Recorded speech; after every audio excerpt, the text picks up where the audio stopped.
Hi, it's Nicole. It's good to be back to our usual setting and back to our usual subjects. I've been reading books about Jane Austen and by Jane Austen this month, and in this video I want to focus on her selected letters. But before we dive in, can I please mention the summer holiday reading challenges for children that are organized by libraries.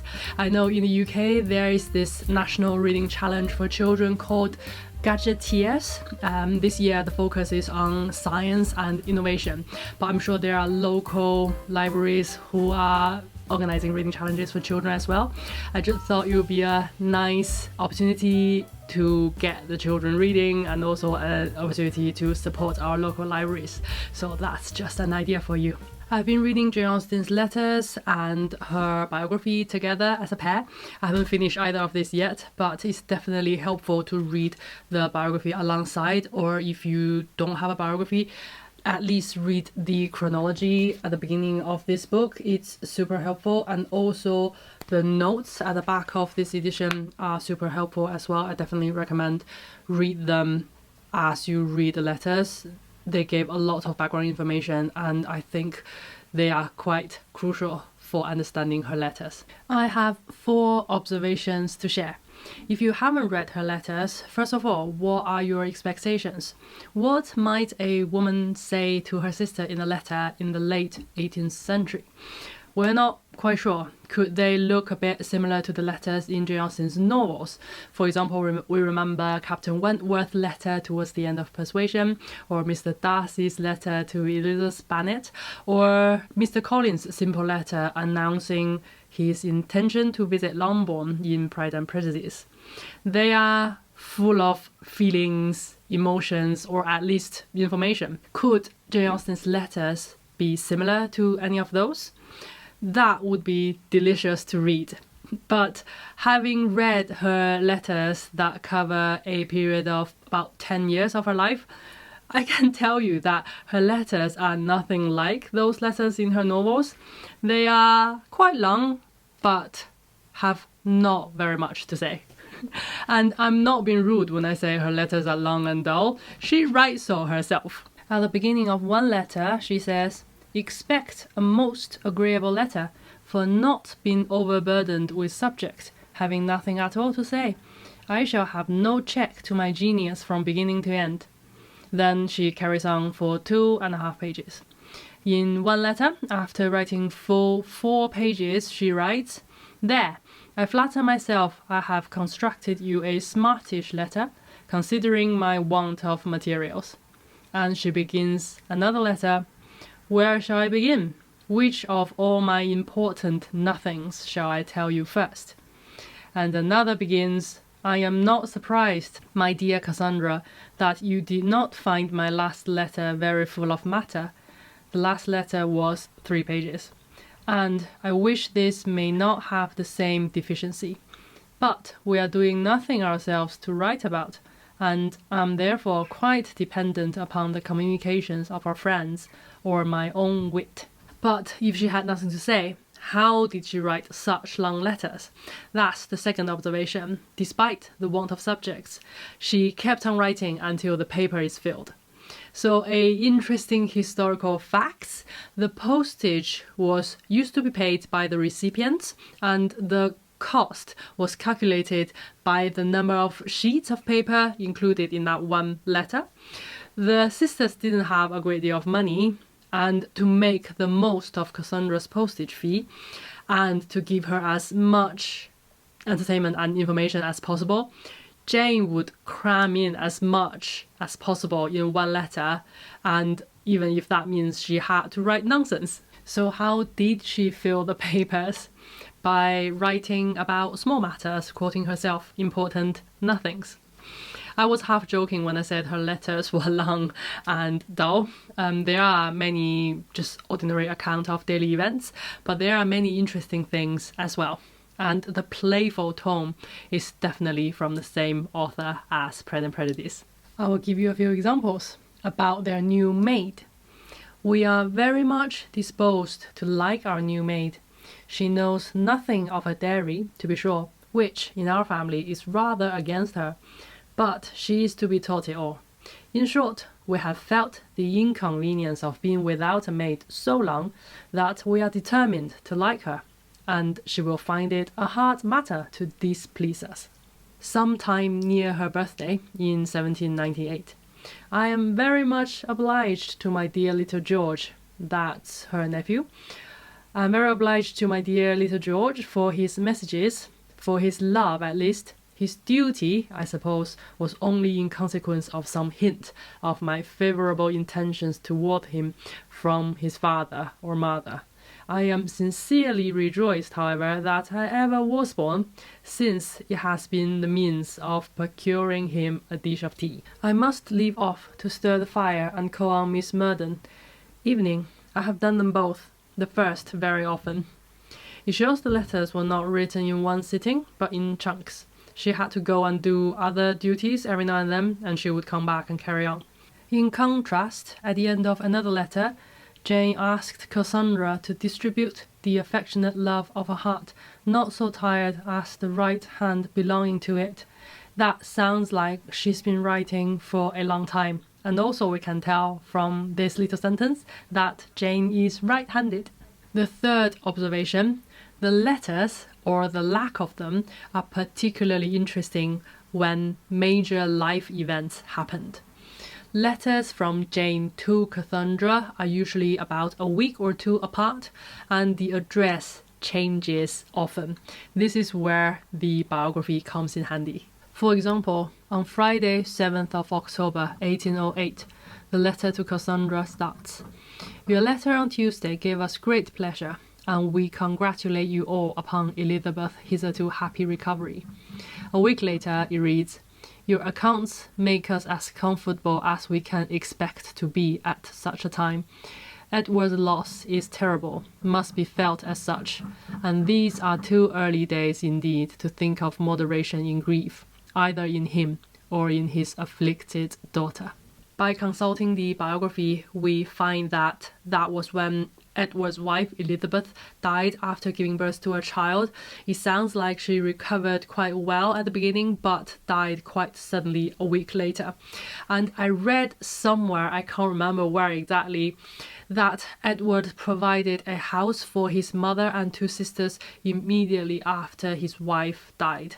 And reading the letters, you can really see how immediately that happened. There are also some big gaps in the letters. For example, what happened after the ball, where Tom Lefroy was supposed to propose but didn't. What happened after Cassandra's fiancé died. What happened after Jane Austen accepted and rejected the marriage proposal. It's possible that the sisters were together at the time, so there was no need to write letters. It's also possible that somebody, Cassandra herself or the family, later on destroyed the letters. We could never know. The fourth and last observation is Jane Austen's dependence on her father and brothers for travel. Jane Austen was not able to go travel anywhere alone.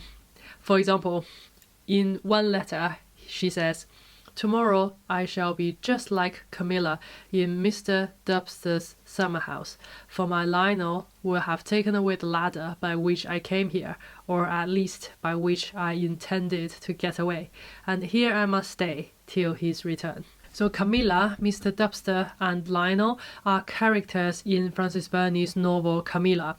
In the story, Camilla and her sister Eugenia were shown around Mr. Dubster's house and ground and gardens, etc.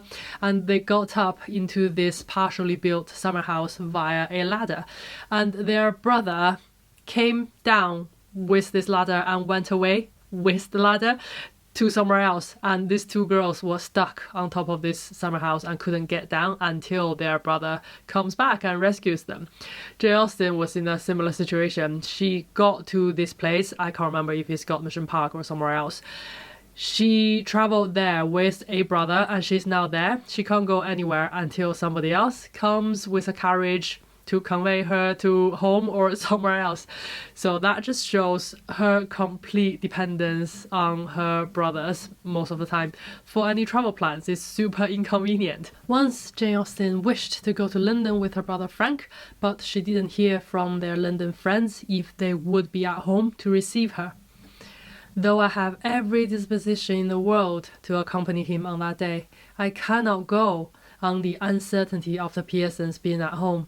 I should not have a place to go to in case they were from home. It sounds like an inn was not fit for a single woman. And if their London friends were not at home and could not receive her, Edward, another brother, has been so good as to promise to take me to Greenwich on the Monday following. My father will be so good as to fetch home his prodigal daughter from town, I hope.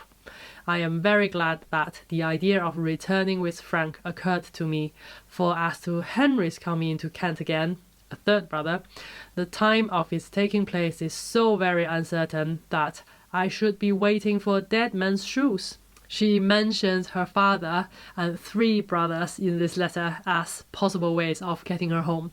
It must be super frustrating to have to rely on other people's goodwill and convenience to simply get from A to B. Quickly, let me mention one essay about Jane Austen's letters in the Cambridge Companion to Jane Austen.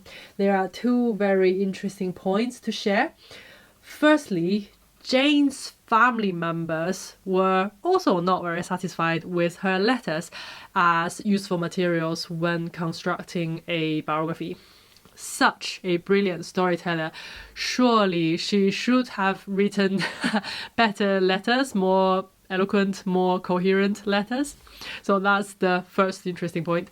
The second interesting point is the author draws our attention to 2 characters in Emma whose characteristics have something in common with Jane Austen's letters. I found these points very interesting, very surprising even. I would never have made the connections. The first character is Miss Bates. The author compares Miss Bates' constant chatter to Jane Austen's letters. Miss Bates thinks aloud and says everything that comes into her mind, and Jane Austen's letters are like Jane Austen's mind being poured out on pieces of paper, and they are not always in long, fluent sentences. They are not always in logical orders either. To be a bit more dramatic, it's sometimes more perplexing to read than Ulysses, because at least Ulysses was written for us readers. Jane Austen's letters were not written for us at all. And a lot of the time, you've just no idea what she's on about. And I think we as readers sometimes just has to be content with the fact that we would never know. So Miss Bates is the first character. The second character is Jane Fairfax. The author makes a connection between Jane Fairfax's secrecy and reserve caused by vulnerability and the lack of personal feelings and personal opinions on anything in Jane Austen's letters. The author makes a connection between these 2. I'm sure there were a lot of pains and regrets in Cassandra and Jane Austen's lives. If they were anything like Elizabeth and Jane Bennet in Pride and Prejudice, they would not keep prattling on about them, just like Mrs. Bennet. For example, after Mr. Bingley left Netherfield, the 2 sisters had a few intimate discussions about it, and his name was never, hardly ever mentioned again, because to open the discussion again was to open the wound again, and to mention his name was to draw attention to the fact that Jane was humiliated. So I think in the same way, Jane Austen didn't want people to comment on her affairs. She didn't want people to pity her. So she just didn't give any excuse for people to do so in her letters as well as in her life, I'm sure. She just sealed everything up, especially as she grew older and remained relatively poor and remained unmarried. So that's all I'd like to share with you today about Jane Austen's letters. I hope you find that interesting. In the next video, I hope to do the reviews and wrap up for all the rest of the books. I will probably mention this book as well again, but we'll see how much more I get from the rest of the letters that I haven't read yet. So that's all for today. Thank you for watching. I'll see you in my next one.